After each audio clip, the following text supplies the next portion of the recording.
To the latest on the Red Hill water crisis, for the first time today, the Defense Department allowed media into an empty tank at the Red Hill bulk fuel storage facility, where fuel spills ended up sickening thousands of people. KITV4's Kristen Concilio was there to find firsthand the massive tanks that will soon be defueled.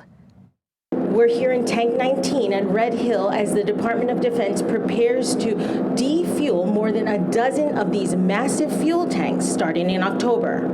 At a height of 250 feet and a width of 100 feet, defense officials wanted us to see the size and scope of what they're dealing with. So this is a very complex operation, but what we're doing is we've broken it into parts so that we can understand the threats, the vulnerabilities, and then build a multi-dimensional mitigation plan to get after the risks. There are risks. The military will put the fuel back into the pipelines next week.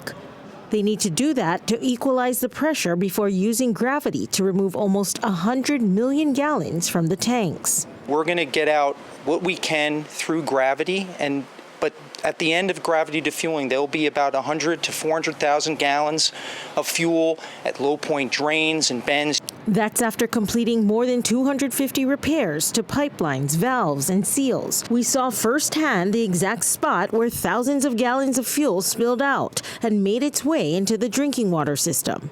On May 6, 2021, the fuel release comes from two dresser coupling failures at tank 18 and 20.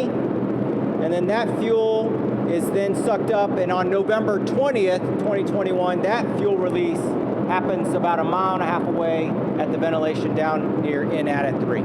You know, we're all human, and every mishap that has taken place at Red Hill has been tied to human factors. So that's why I've focused on the team and making sure that they have the resources to be ready, that we've deliberately trained, we've rehearsed, we've gone through contingencies. Most of the fuel will be removed by January, but military officials have yet to come up with a plan to get the remaining residual fuel out of the facility. The Department of Defense is absolutely committed to getting every last drop out of the facility. The fuel will be distributed to multiple locations across the Pacific. Kristen Concilio, KITV4, Island News.